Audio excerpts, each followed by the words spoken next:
Ok, donc bonjour à tous. Donc moi c'est Richard Genet, donc je suis le manager de la Data Factory. La Data Factory c'est quoi? C'est l'équipe chez Floa qui est en charge de la plateforme data, donc de tout ce qui est ingestion, automatisation. Toutes les données passent par nous.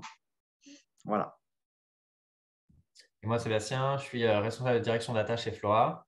Et c'est vrai qu'au travers des échanges avec Mickaël, avec la French Tech, on s'était dit que ça pourrait être intéressant de profiter de l'écosystème bordelais et aquitain pour pouvoir échanger, discuter. Alors, c'est vrai que, comme le rappelait Mickaël, les circonstances font qu'on n'a pas pu se rencontrer. Je pense que ça aurait été aussi très sympa de pouvoir échanger, boire un café, avoir une discussion qui soit assez informelle sur ces sujets-là. En tout cas, on va essayer de pouvoir partager un peu notre témoignage. Vraiment, le petit format se veut interactif. N'hésitez pas si vous avez des questions, des idées, des remarques.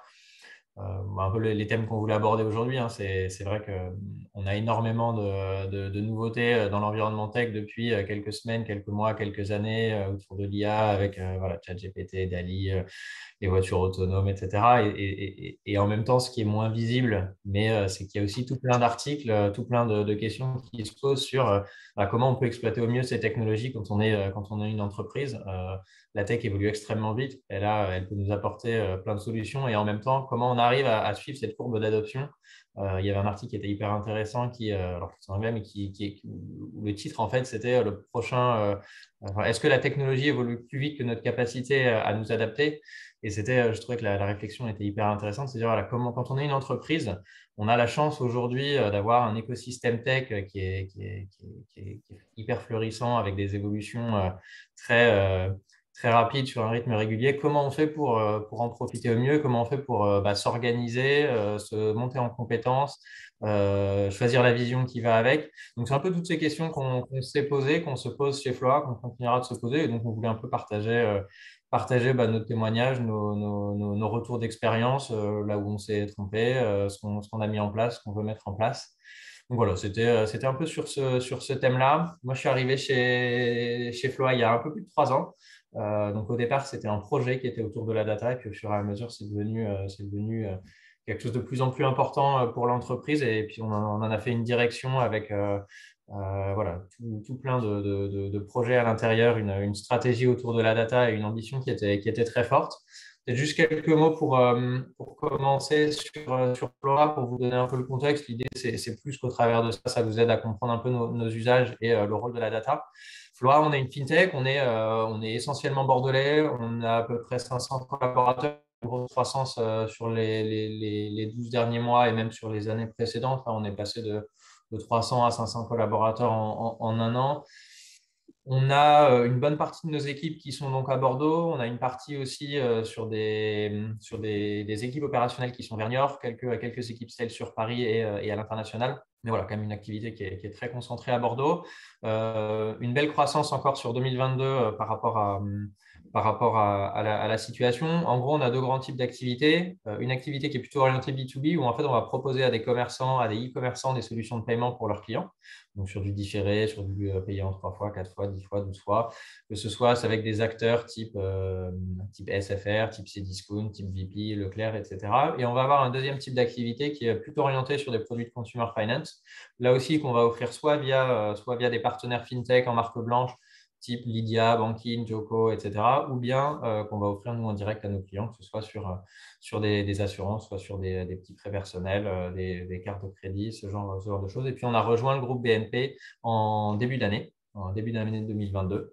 Et donc, voilà, Floa, c'est tout ça, c'est cette croissance-là, c'est cette dynamique, c'est aussi tous les challenges avec le contexte actuel, hein, avec voilà, macroéconomique et FinTech ont été un des domaines d'activité qui a été les plus touchés par rapport au cut sur les différentes valorisations qu'il y a pu avoir dans le monde. On a aussi un écosystème tech qui est un peu en pause avec tous les licenciements qui ont pu être annoncés, notamment outre-Atlantique. Donc voilà, tout ce contexte-là avec lequel on va devoir gérer en 2023, mais c'était donner un peu cette vision sur Floa, sur ce qu'on est, sur ce qu'on fait.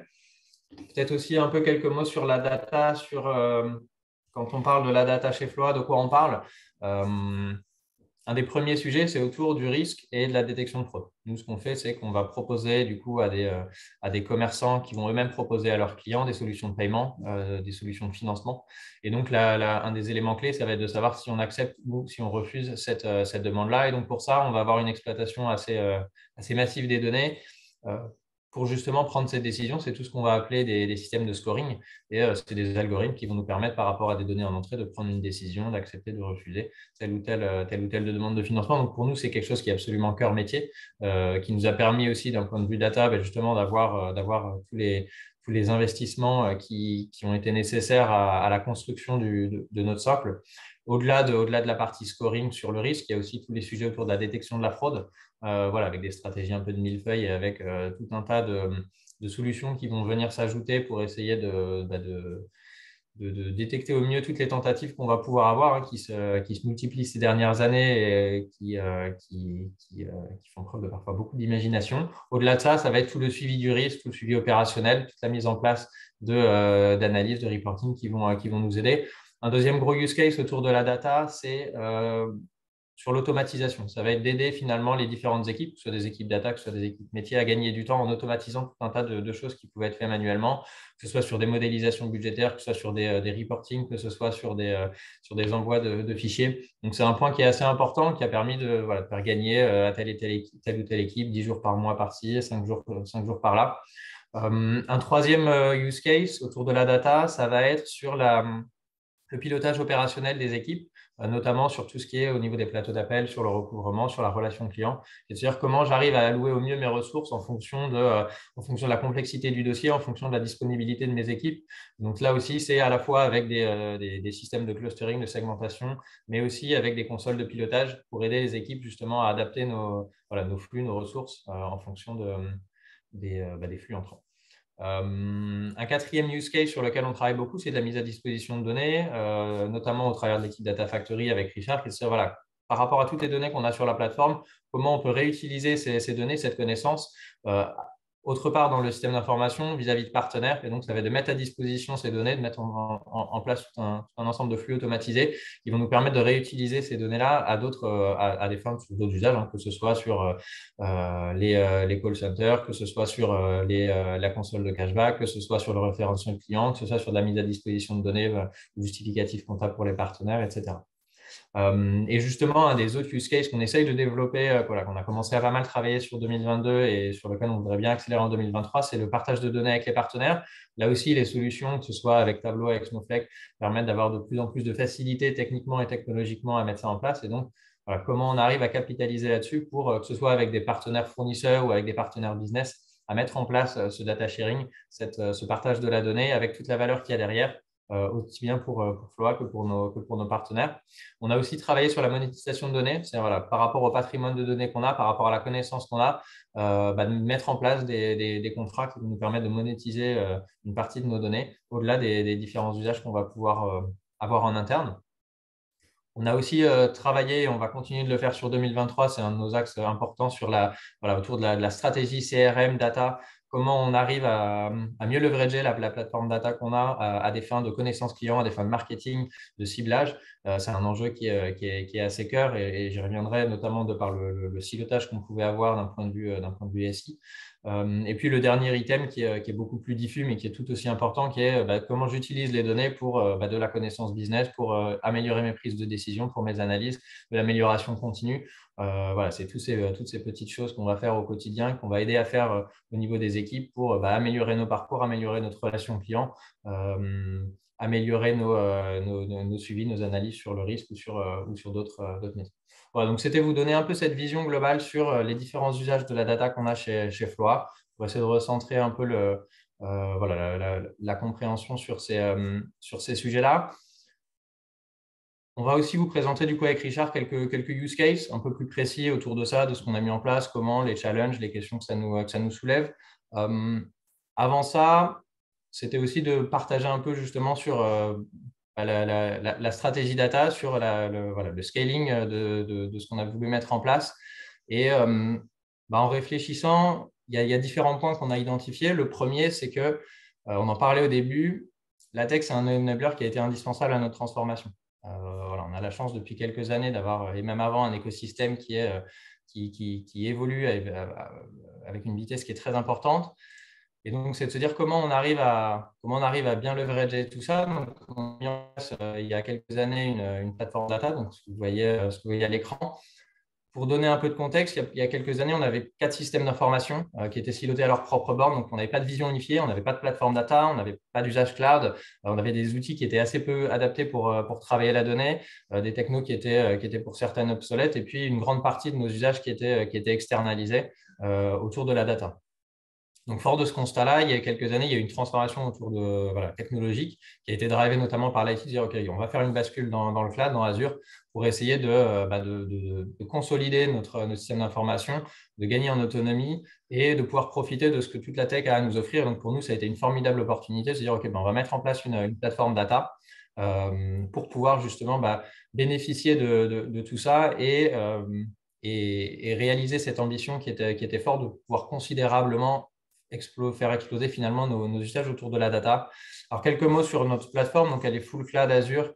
Ce que nous a apporté le cloud, ça a été de la scalabilité, de la progressivité. C'était quelque chose qui était important. On partait de zéro. On n'était pas vraiment dans une approche de migration.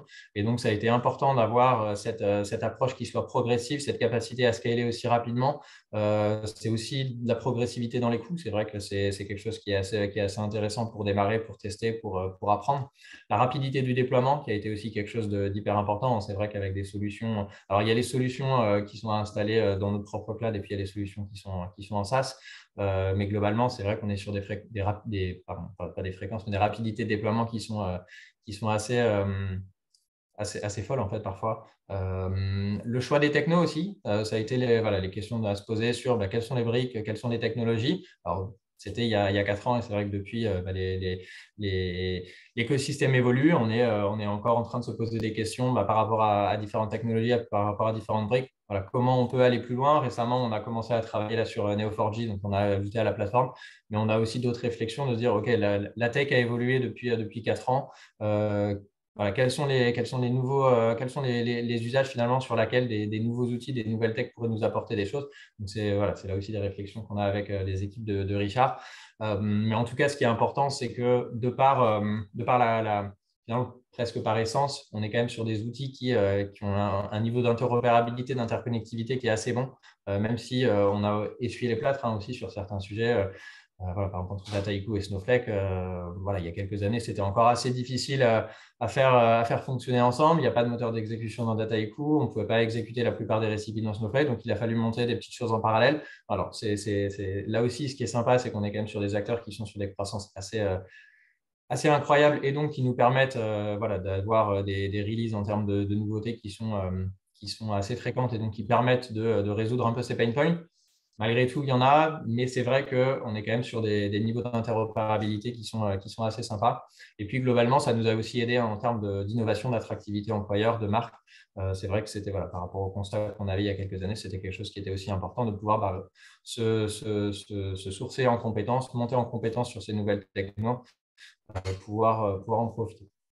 Donc voilà, c'était déjà échanger avec vous un peu sur ce premier point qui était de se dire, par rapport à la mise en place d'une stratégie data, bien de se rendre compte qu'effectivement, la tech, c'est un enabler qui est indispensable. Ce qu'on a fait là, on n'aurait jamais pu le faire si on n'avait pas eu la possibilité de travailler avec ce type de solution, avec ce type d'outils. Ça a aussi soulevé plein de nouvelles questions sur de la montée en compétences et puis sur ce qu'on disait au début, c'est comment j'arrive à m'approprier en tant qu'entreprise, en tant qu'équipe, toutes ces nouvelles solutions, à en tirer un maximum de bénéfices. On sait qu'on est sur des évolutions qui sont quand même très rapides. Et donc, c'est un peu le deuxième point qu'on s'est posé, qui était de se dire, voilà, la tech, c'était mon enabler indispensable, ça m'a permis de faire cette évolution. Mais comment j'arrive à driver mon entreprise, l'équipe, pour se dire quel est le meilleur moyen d'appréhender ces technologies. Et un des premiers constats qu'on a fait, c'est qu'il y avait une ambition qui était très forte chez Floa, on l'avait dit, notamment au travers du scoring, mais plus largement sur la capacité qu'on pouvait avoir à utiliser la donnée pour se différencier. Et ça, c'était hyper chouette. Malgré tout, ça cachait un peu ce que j'ai voulu représenter à l'écran avec ce phénomène d'iceberg, qui est de se dire, évidemment, le COMEX, les top managers, le board sont souvent d'accord pour dire tel objectif, tel use case va être prioritaire. Toute la difficulté, ça va être de se dire, de quoi j'ai besoin pour réussir à mettre en place ce use case une fois, 2 fois, 5 fois, 10 fois, 100 fois, avec une personne, 2 personnes, 10 personnes différentes. C'est vraiment cette notion de scalabilité. Et c'est ça qui est aussi important en termes d'appropriation de la tech dans les entreprises, d'acculturation. C'est de réussir à avoir ce niveau d'autonomie qui va vous permettre de se dire, OK, on m'a demandé de faire ça. Pour faire ça, je sais tout ce qu'il faut construire, ce que les décideurs ne savent pas forcément. Et donc, je vais avoir les moyens, je vais avoir l'autonomie pour y aller, pour le driver, pour mettre ça en place. Et donc, voilà, c'est des mèmes qui ne sont pas de moi, mais qu'on retrouve assez souvent sur Internet, hein, qui expliquent ce disconnect qu'il peut y avoir parfois sur certains sujets entre la simplicité apparente d'un use case, d'un besoin, d'une idée et la complexité à le réaliser, ou en tout cas à savoir le réaliser de façon pérenne et scalable. Et donc, pour nous, ça a été vraiment un des enjeux, c'est d'avoir cette acculturation et du coup de sécuriser l'autonomie qui est suffisante pour atteindre ces objectifs qui étaient identifiés, que ce soit l'autonomie en termes de ressources, de moyens, de timing, de liberté d'action. C'est des choses sur lesquelles on travaille beaucoup avec l'équipe et qui a été fondamentale pour pouvoir avancer en parallèle à la fois sur des sujets à forte valeur ajoutée d'un point de vue business, sur des temps qui étaient assez courts, mais aussi sur des sujets de fond qui sont sur des temps plus longs. Et puis, c'est aussi de se dire, voilà, on parle beaucoup de démocratisation, d'acculturation autour de la data.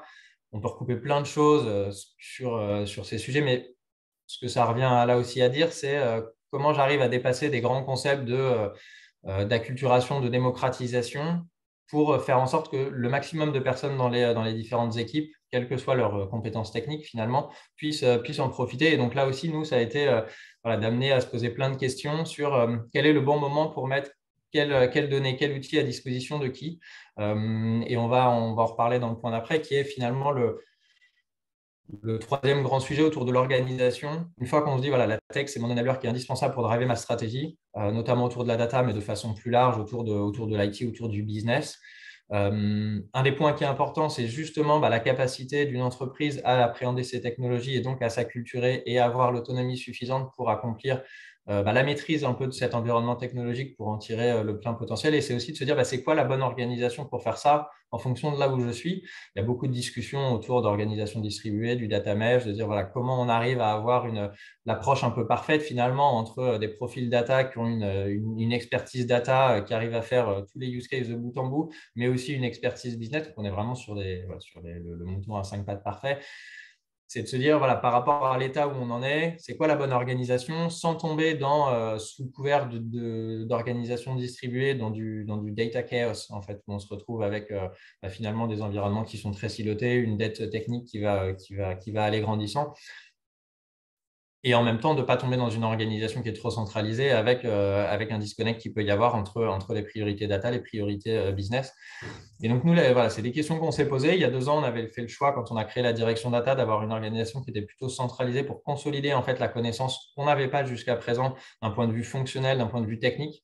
Ça a été hyper bénéfique en termes de collaboration, en termes de partage, de montée en compétences entre les équipes data déjà d'un premier point de vue, que ce soit sur la connaissance de la data qu'on avait à disposition, mais aussi d'un point de vue de montée en compétences techniques. Et puis, au fur et à mesure, ça nous permet en fait de distribuer, de partager cette connaissance, d'avoir construit notre socle data sur lequel on peut s'appuyer, qui est maintenant documenté, gouverné, et qui nous permet en fait de scaler ces usages-là, de les répandre dans les différentes équipes métiers et de baisser le coût de la barrière à l'entrée, notamment d'un point de vue technique, mais aussi d'un point de vue connaissance des data spécifiques à Floa.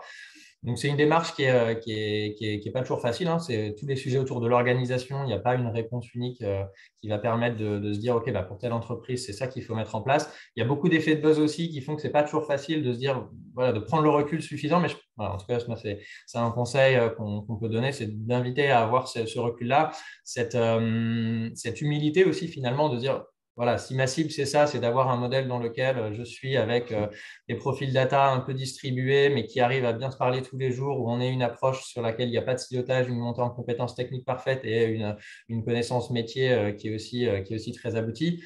OK, c'est quoi ma trajectoire pour y arriver? Voilà, c'est pas parce que je le fais, c'est pas parce que je distribue mon organisation que j'ai réussi. C'est comment j'arrive à construire toutes les briques qui me permettent d'y arriver. Et donc voilà, nous, l'organisation qu'on avait mis en place, c'était au travers de différentes équipes. Donc la première, Data Factory, Richard en parlait. Je te laisse peut-être dire quelques mots. Ouais.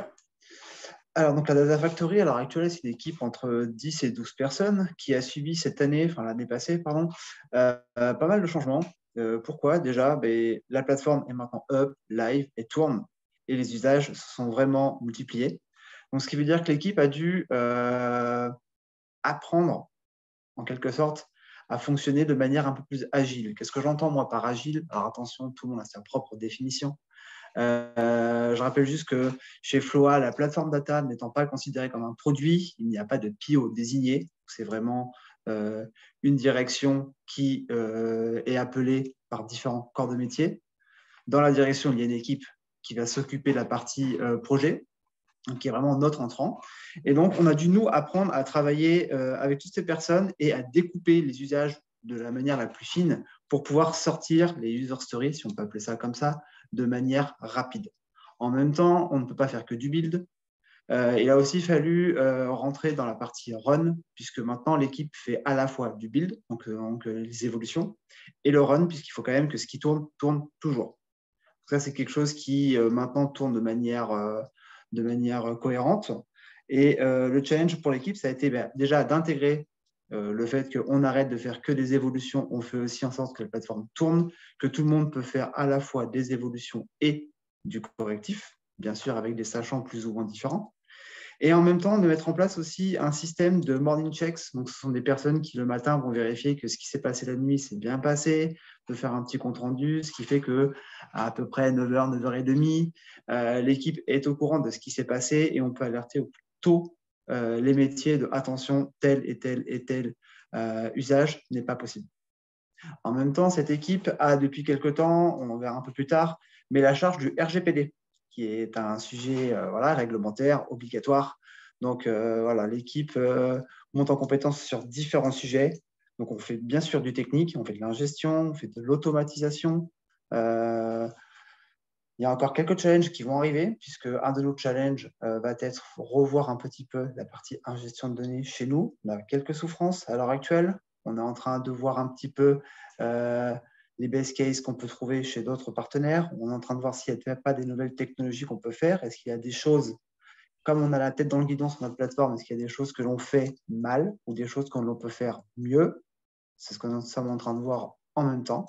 Et en même temps, l'équipe va aussi devoir aider aux différentes structures, aux différentes équipes à monter à la self-BI. C'est très bien d'avoir une équipe data, mais si on peut aider les différentes équipes de faire eux-mêmes leur propre self-BI en leur donnant des outils, en leur donnant des précaux, en leur expliquant comment utiliser la donnée d'un point A à un point B, cela sera bénéfique pour tout le monde.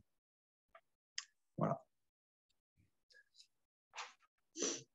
Merci. Et puis, du coup, en plus de la Data Factory, donc, où on va retrouver plutôt des profils Data Engineers, on a une équipe qui est orientée plutôt autour de la BI Data Analytics.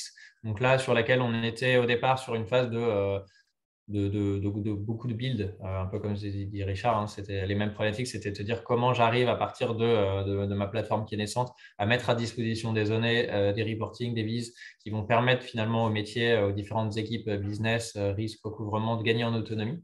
Donc, ça a été tout un travail qui a été fait ces 2 dernières années et qui maintenant permet de basculer sur une approche, comme disait Richard, qui est beaucoup plus orientée sur de la self-analytics. C'est-à-dire, OK, on a construit tout un ensemble, un périmètre de données qui est documenté, qui est gouverné. On peut s'appuyer dessus pour que les différentes équipes puissent faire leurs analyses, avoir leurs insights et nous aussi travailler sur différents sujets en termes d'analytics, d'insights avec l'équipe. On a une troisième équipe qui est orientée data science avec à la fois des profils data scientists et des profils des data engineer, ML engineer. Voilà ce que je disais au début. On a à la fois des enjeux qui sont très forts en termes de scoring sur la prédiction d'impayé, donc mettre en place des algorithmes qui vont nous permettre de détecter par rapport aux demandes le risque d'impayé. Et au-delà de ces use cases sur le risque, on va avoir des use cases autour de la fraude, autour du marketing, autour du recouvrement, et puis plus largement sur toute la construction d'un socle data science avec l'IT. Et donc, c'est pour ça qu'on travaille aussi beaucoup avec une équipe de dev côté Floa. Au niveau de la DSI, il y a différentes équipes de développement, et donc il y a une équipe de dev qui travaille particulièrement sur les sujets autour de la data. Donc, on a un peu le rôle de PO finalement vis-à-vis de cette équipe-là qui nous aide à mettre en place tout l'écosystème autour du scoring parce que c'est cet enjeu qui est aussi très important d'être en mesure de déployer des dizaines de modèles différents en fonction des typologies de parcours, de produits, de partenaires tout en ayant des contraintes assez fortes en termes de disponibilité, de temps de réponse. Et puis, on y reviendra un peu plus tard dans un des use cases. Et puis, la quatrième équipe qu'on a côté data, qui est un peu plus petite, qui est voilà, sur une vision un peu transverse, projet, pour, pour compléter tout ça.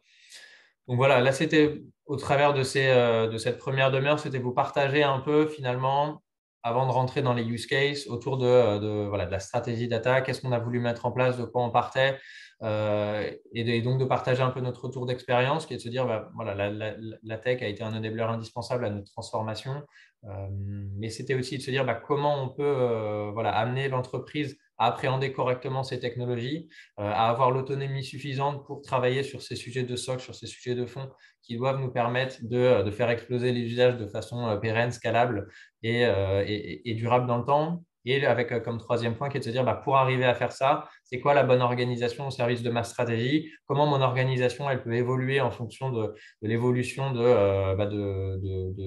la maturité globale de l'entreprise, de la maîtrise de la data.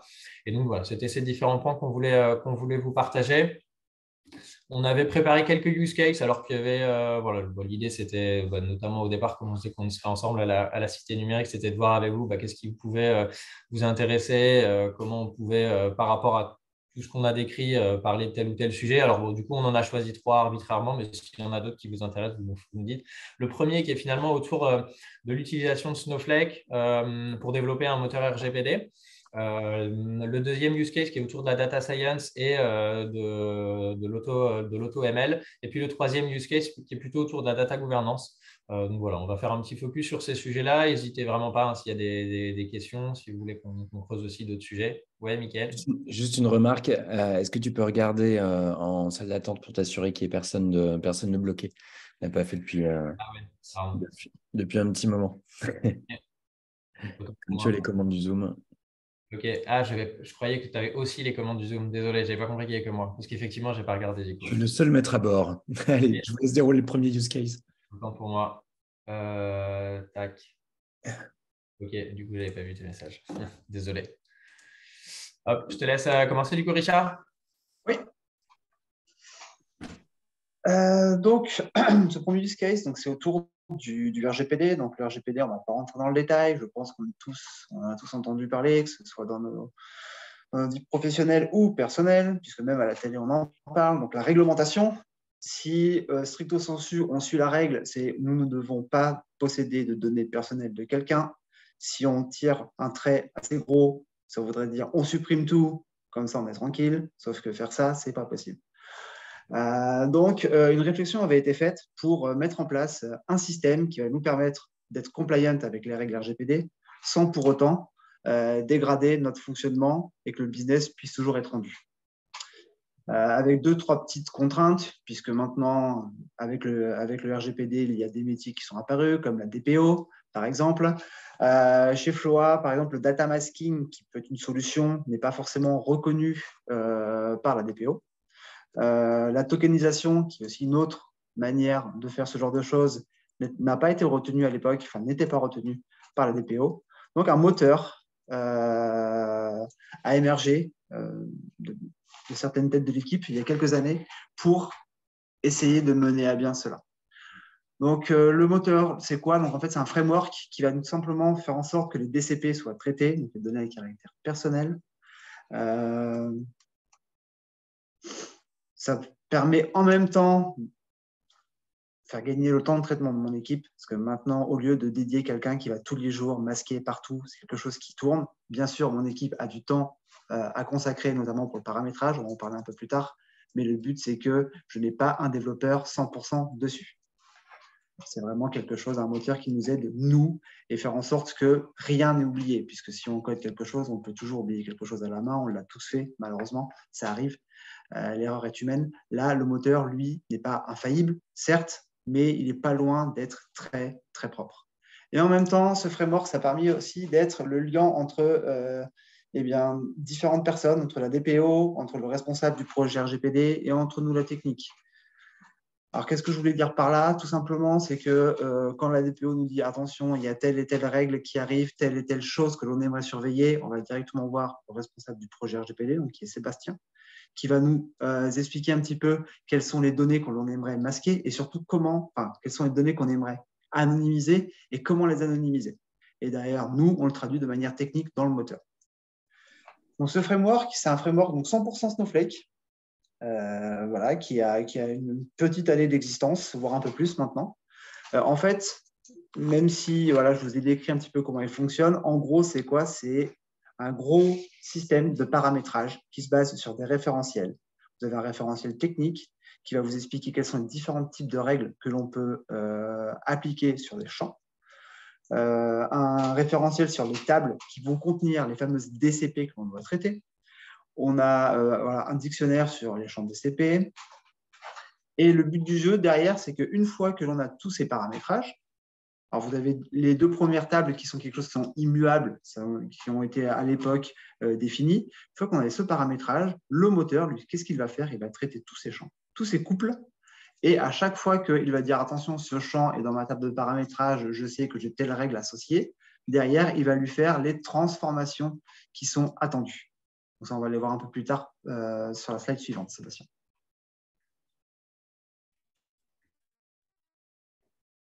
Voilà. Donc, grosso modo, alors c'est un peu vulgaire, mais en gros, comment ça fonctionne? C'est tout simplement quand le moteur tourne, il va aller vérifier tout simplement les fameux champs, comme je vous disais, on les appelle RGPD, hein, mais c'est donc les DCP à anonymiser. Et qu'est-ce qu'il fait? C'est s'il trouve une DCP grâce aux tables, tout simplement, il va aller voir la règle, comme je vous ai expliqué, qu'il faut appliquer, et il va créer les fameux nouveaux champs. Je rappelle que normalement, le plus simple en RGPD, c'est on supprime la donnée, comme ça on est tranquille, personne ne peut nous embêter, la CNIL ne nous embête pas. Parce que si on fait ça, il n'y a plus rien. Donc pour la CNIL, OK, le champ, il est supprimé. Par contre, pour nous, on va créer un nouveau champ qui va nous permettre de l'exploiter. Et de l'exploiter comment? C'est ce qu'on va voir un petit peu plus tard avec des exemples. Sachant que, par exemple, on peut sur une adresse, on peut récupérer juste une partie de l'adresse, on peut avoir un petit matching, voilà. Ce genre d'exemple qu'on peut voir, par exemple sur un monsieur, on ne va pas garder monsieur, on va prendre H ou F, voilà, c'est sur les petites choses. Sur l'adresse email, par exemple, on va faire des tops, puisque le but derrière, on ne va pas garder vraiment l'adresse email, puisque c'est interdit. Par contre, comme on va avoir des usages, notamment de data science, pour pouvoir aider la data science à faire des apprentissages de moteur, plusieurs champs vont être créés, comme vous pouvez le voir ici. On a des tops un peu dans tous les sens, qui vont être utiles pour la data science. Par exemple, pour le numéro de téléphone, on ne va pas garder le numéro de téléphone complet. On peut garder que certaines parties. Sachant que là, attention, cette plateforme, c'est vraiment la plateforme décisionnelle. Ce n'est pas la plateforme de production. Mon équipe ne gère que la plateforme décisionnelle avec certains flux de production. D'accord, sachant que chez Floa, chaque équipe gère eux-mêmes leur propre RGPD. Nous, c'est la partie décisionnelle, donc reporting, data science, plus des extracts spécifiques pour certains besoins métiers. C'est pour ça qu'il y a des maskings qui peuvent paraître bizarres, genre le numéro de téléphone. Nous, on le garde, on le garde pas en clair. Pour d'autres, si vous faites du call center, il vous faut le numéro de téléphone en clair, sinon vous ne pouvez pas le faire, par exemple. Donc voilà un petit peu comment fonctionne le moteur RGPD. Donc le but du jeu, c'est vraiment à chaque fois qu'une nouvelle table, une nouvelle donnée arrive, on vérifie si oui ou non celle-ci est un caractère personnel. Ensuite, une décision est prise par le chef de projet RGPD. Quel type de transformation on doit faire à cette donnée? Est-ce qu'on doit la supprimer simplement? Est-ce qu'on doit la conserver, mais d'une certaine manière, pour pouvoir être réutilisée plus tard? Et ensuite, bien sûr, tout est documenté dans notre fameux Data Galaxy, qui est notre référence, notre bible de data gouvernance pour pouvoir mettre à disposition l'information au bon endroit et aux bonnes personnes.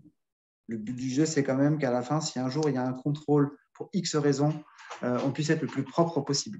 À l'heure actuelle, tout n'est pas encore terminé, puisque la plateforme est assez costaud, assez énorme. On fait usage par usage, morceau par morceau.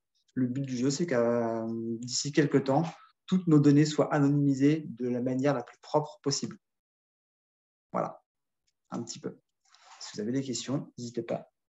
On pourra en parler plus tard aussi. Top, merci Richard. Ouais, l'idée là, c'était voilà, au travers de ce premier use case de qui est, qui est rarement perçu comme étant le plus sexy d'un point de vue business dans les entreprises. Mais c'est ça aussi qui est intéressant, c'était justement de voir sur ce type de use case, comment on peut utiliser la tech, mettre en place des frameworks techniques qui vont nous aider à, en l'occurrence, nous mettre en conformité, mais finalement à réaliser ces use cases. Et c'est vrai que ce qu'on a pu mettre en place au travers de Snowflake Data Galaxy sur ce sujet, c'est quelque chose qui nous est très utile. Le deuxième use case sur lequel on voulait parler, c'était sur toute la partie data science, auto-ML. Donc, ce qu'on disait au départ, on a eu comme use case qui était clairement identifié par les décideurs, toute la partie scoring et notamment sur la détection, sur la prédiction du risque. Et donc, ça a été un enjeu pour nous de mettre en place tout un ensemble d'algorithmes qui allaient nous aider dans les prises de décision. Une des complexités qu'on a chez Floa, c'est qu'on a tout un portefeuille de produits qui est disponible pour tout un tas de partenaires sur tout un tas de parcours différents. Ce qui fait qu'on a des typologies de données qui sont très différentes et très hétérogènes en fonction de ce triptyque produit, parcours, partenaire. Et donc, c'est de mettre en place le bon ensemble d'algorithmes qui va permettre à la fois d'avoir un volume de données, un recul statistique suffisant pour avoir des modèles qui soient robustes et en même temps réussir à trouver des modèles qui s'appliquent suffisamment bien sur chacun de ces triptyques pour prendre en compte les spécificités qu'on va avoir, puisque quand on va avoir une demande de financement pour un voyage, ce n'est pas la même chose que quand on a une demande de prêt personnel ou que quand on a une demande de financement pour un téléphone. Et donc, il faut qu'on arrive à prendre en compte ces spécificités-là. Et donc, c'est de trouver ce bon équilibre entre mon nombre d'algorithmes et leur robustesse, leur performance. Donc, on a mis en place ces dernières années de plus en plus d'algorithmes pour faciliter et améliorer nos prises de décision. Donc là, on a à peu près une quarantaine d'algorithmes en production qui sont en fait APIsés, qu'on utilise via Dataiku. On a toute la partie design du modèle qui se fait dans l'outil et puis après, toute la partie mise en production sur laquelle on travaille aussi avec l'IT, ce qu'on voyait précédemment dans l'organisation. Donc, on a cette quarantaine de modèles qui a été mis en production. Chacun de ces modèles, en plus, on va pouvoir lui appliquer des paramètres différents. Ce qu'on a mis en place, c'est en fait au niveau de l'IT, une infrastructure autour de la partie scoring pour paramétrer en fait les modèles et avoir la capacité à dire, OK, sur tel ou tel partenaire, je vais utiliser le même modèle. Par contre, je vais avoir des spécificités différentes, notamment en termes de paramétrage. Et donc, on va pouvoir utiliser une APIisation qui va en fait paramétrer mon modèle en temps réel et sur lesquels on va pouvoir actionner via les interfaces qui sont à disposition.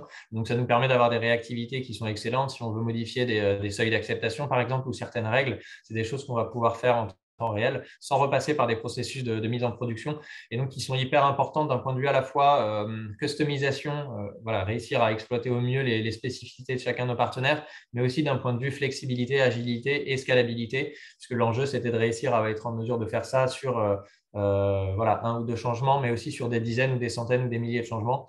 Et donc, c'est quelque chose qui est aujourd'hui très répandu et qui fait qu'on a un nombre de paramétrages différents qui est très important parce que, encore une fois, on a toute une multitude de produits, une multitude de parcours, une multitude de partenaires qui fait qu'on essaie de s'adapter à chacune de ces spécificités.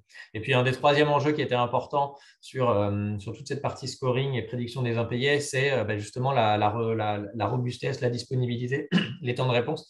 Donc, ça a aussi été des travaux qui étaient assez importants avec l'IT parce qu'on a à peu près 2 millions d'appels en temps réel sur nos différents scores tous les mois, avec un enjeu en termes de temps de réponse qui est très important. Et donc, d'être en mesure, par rapport à une demande entrante, de répondre en quelques millisecondes. Donc, ça a été tous ces travaux-là qu'on a pu mener ces dernières années dans les équipes data, dans les équipes IT et puis plus largement chez Floa. Et puis, c'est aussi des sujets qui amènent des nouveaux challenges, puisque quand on a une quarantaine de modèles en production uniquement sur du temps réel, et je ne parle pas des dizaines, de la dizaine de modèles qu'on a aussi qui peuvent tourner de façon automatisée à froid, et qu'on a dit data scientist, comment on fait pour assurer la maintenance, la mise à jour de ces modèles, puisqu'on sait qu'un modèle, dans le temps, plus le temps passe, moins mon modèle va être performant, et donc j'ai un besoin de réapprentissage de mes modèles qui est important.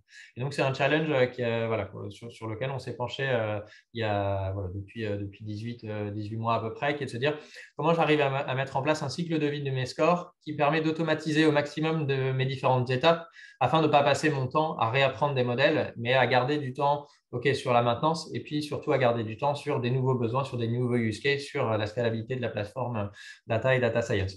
Et donc, on a travaillé via Dataiku pour la mise en place en fait, de ce qu'on appelle le cycle de vie des scores, qui est de se dire, alors l'interface que vous voyez à l'écran, c'est finalement un ensemble de flux qu'on a dans Dataiku. En bleu, c'est, alors je ne sais pas si je peux mettre avec le pointeur. Donc, toute cette partie-là en bleu, c'est en fait tout le flux qui va permettre de construire le flux d'apprentissage. Donc, c'est-à-dire par rapport à mes données historiques, par rapport à mon objectif de modélisation, voilà les données telles que je vais les travailler, voilà la data prep, finalement, le feature engineering que je vais mettre en place.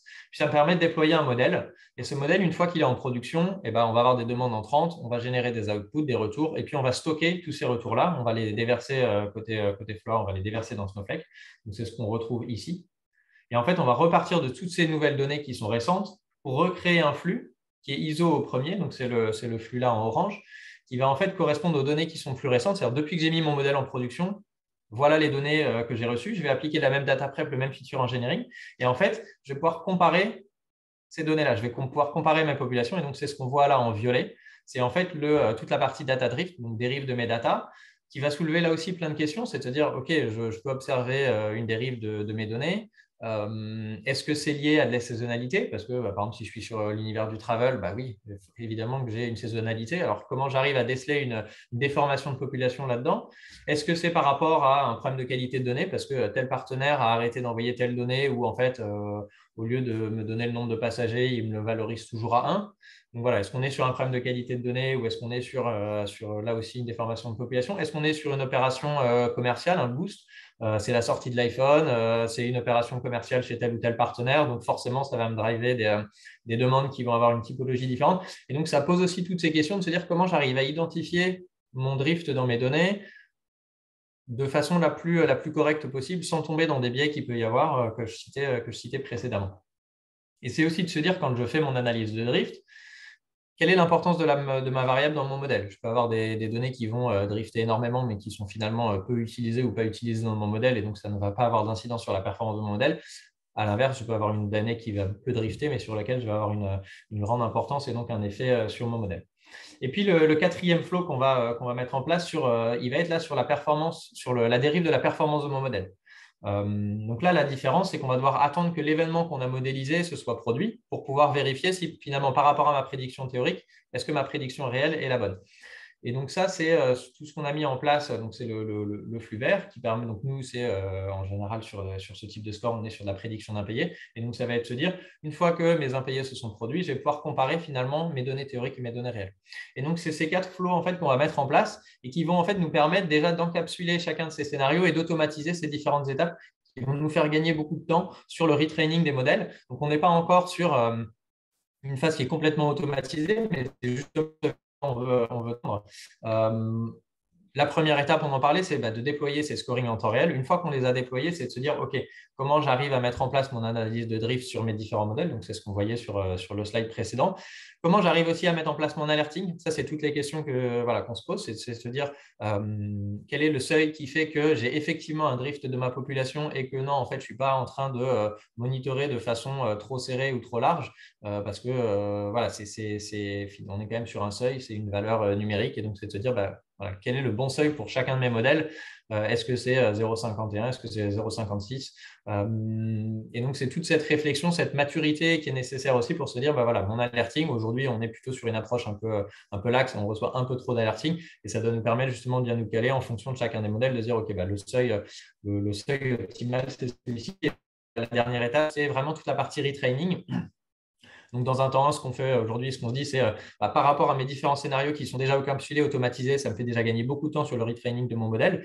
Mais c'est aussi de se dire, voilà, in fine, est-ce que ça a du sens d'automatiser bout en bout ces différentes étapes? Là aussi, ça soulève tout un tas de questions de se dire, voilà, est-ce que mon retraining, il se fait par rapport à un constat qui est cohérent par rapport à une dérive de ma performance ou est-ce que ça cache d'autres soucis en termes de qualité de données, etc. Et c'est aussi de se dire, voilà, comment je mets en place un retraining qui soit efficace. Là, on parle de retraining qui sont sur des ISO Data Prep, ISO Feature Engineering, ce qui soulève là aussi des questions. C'est tout des réflexions qu'on a avec des acteurs au-delà de la réflexion intra-data chez Floa. On a aussi avec des entreprises externes là-dessus, avec Dataiku, de dire, comment on met en place tout ce cycle de vie des scores-là. L'idée étant de nous faire gagner de plus en plus de temps sur le réapprentissage de ces modèles, sur leur cycle de vie, afin de passer plus de temps quand on a des évolutions qui sont plus importantes à faire sur ces modèles ou sur des nouveaux travaux. Voilà, donc c'était vous présenter un peu sur ce deuxième use case toute la partie data science AutoML. Je ne sais pas s'il y avait là aussi des questions, des idées. Et sinon, on pourra passer au dernier, qui était plutôt sur la partie data governance. Hop. Alors, du coup, sur la partie data governance, pour faire rapidement, vu le temps qui nous reste, quand on parle de data governance, on parle de plein de choses différentes. On peut parler de différents use cases. Nous, on a choisi de parler de deux gros sujets en particulier. Le premier qui est de se dire, c'est quoi le framework que je vais mettre en place en termes de bonnes pratiques de gouvernance? Et puis, c'est quoi aussi toute la partie documentation, data cataloging et le partage de connaissances. Ce qui est important, on en parlait au début, c'est de se dire quelle est ma bonne organisation en fonction de la maturité et de la maturité à la fois du socle data, des compétences de l'entreprise. Et donc, c'est de se dire comment j'arrive à scaler, à faire qu'il y ait 10 personnes qui arrivent à travailler sur cet usage, et puis 20, et puis 30, et puis 40, 50, 100. Et donc, ça nécessite d'avoir à la fois ce travail sur le socle, mais aussi ce travail d'accompagnement, d'acculturation, de se dire il faut qu'on arrive à mettre à disposition la bonne donnée, utiliser la bonne donnée avec le bon outil, la bonne compétence. Qu'est-ce que ça veut dire? Ça veut dire qu'aujourd'hui, on a tout un tas de données qui sont à disposition. On a des données qui vont être des données brutes. On va avoir tout un tas de données qui vont être plutôt sur des business layers avec un travail qui a été fait notamment par les équipes data et data factory de modélisation, de data warehouse, d'entrepôt de données. C'est aussi avec le bon outil parce que nous, on a fait le choix de Tableau sur toute la partie Viz Analytics, qui est un outil qui est très puissant et sur lequel on s'appuie beaucoup pour les différents usages, que ce soit sur de la consommation de rapports, sur les fonctionnalités Explorer, sur toute la partie interrogation des données. Mais c'est aussi de se dire comment j'arrive par rapport à mon écosystème en termes d'outils à mettre à disposition les bons outils des bonnes personnes, y compris en intradata. Richard parlait de réflexion qu'on a sur justement l'évolution encore de la plateforme, quels sont les usages qu'on pourrait adresser via des évolutions technologiques. C'est aussi la bonne compétence. C'est un vrai travail qu'il y a eu ces dernières années de se dire il faut qu'on arrive à faire monter en compétence à la fois sur les données, la connaissance métier fonctionnelle, mais aussi sur la compétence technique. Et puis, c'est de se dire il faut qu'on arrive, nous, entreprise, nous, data, à mettre à disposition de chaque utilisateur le bon niveau de données en fonction de ses compétences. Ça peut être des données au niveau reporting, ça peut être des données au niveau dataset, ça peut être des données brutes. Il faut qu'on arrive, que ce soit un data scientist, un data analyst, un business analyst, une personne opérationnelle, etc., d'avoir en fait pour chacun une réponse à apporter avec le bon niveau de data par rapport au niveau de connaissance et puis au niveau aussi de l'appétence.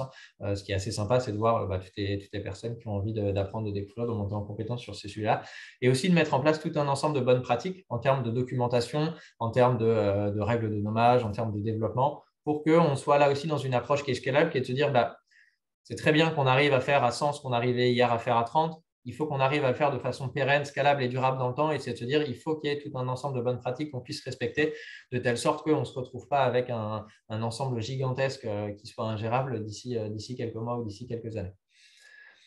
En parallèle de ce travail-là, on a justement eu tout un travail autour de la documentation ces 2 dernières années en s'appuyant sur toute une suite d'outils, chaque outil ayant ses propres use cases, et notamment Data Galaxy. C'est un outil qui est hyper intéressant en termes de data cataloging avec une interface qui est assez fluide et qui permet en fait d'avoir une documentation à la fois sur toute la partie base de données table, mais aussi sur les différents usages, soit des usages tableau, soit des usages scoring, sur la partie traitement et qui permet en fait d'avoir cette vision un peu bout en bout, à la fois sur des aspects de lineage, mais aussi sur des analyses d'impact, sur de la connaissance de la donnée. Et c'est quelque chose sur lequel on s'appuie beaucoup, notamment dans le cadre du déploiement de nos data warehouse, de dire, OK, voilà le socle de données, voilà toute la documentation qui va avec, les règles de gestion, la connaissance fonctionnelle, pour là aussi faciliter l'onboarding, l'appropriation de ces données-là.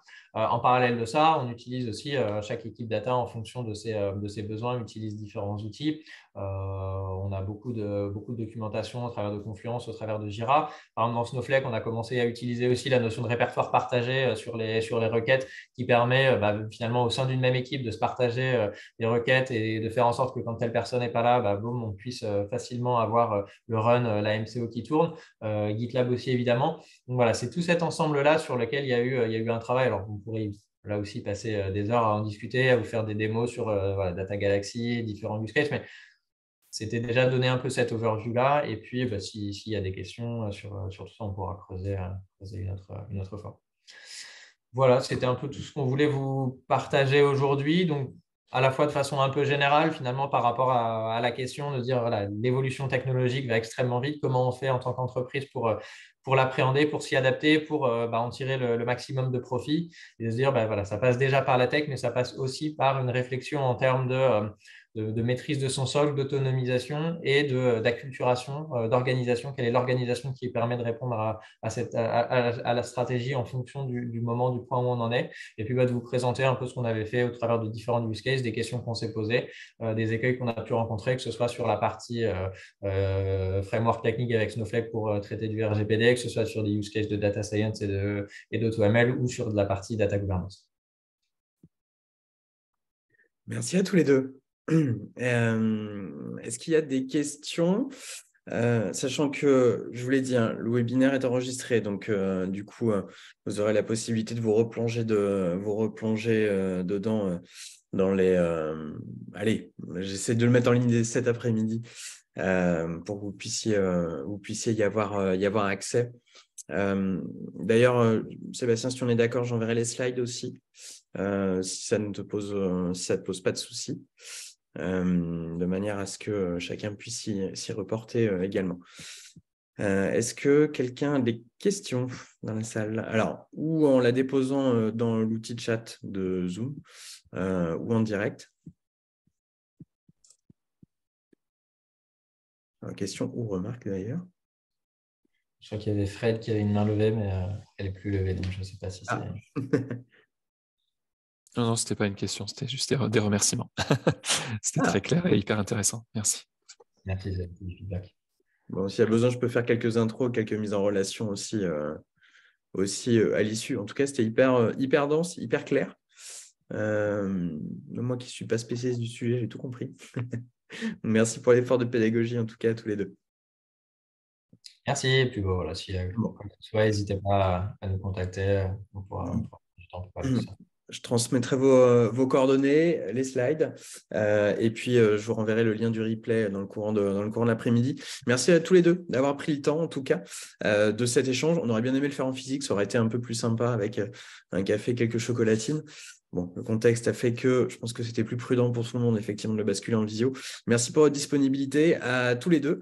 Et puis, à très vite. On va lancer un programme d'atelier qui va démarrer en février et qui va se poursuivre jusqu'en juin, avec quasiment des séquences quasiment tous les 15 jours sur les sujets du financement, sur les sujets RH, sur les sujets de l'hypercroissance, sur les sujets du RGPD, etc.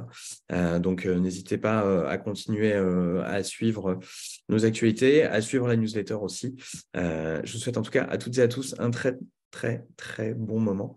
Excellente matinée, après-midi et rendez-vous dans quelques heures pour le replay. Merci Sébastien.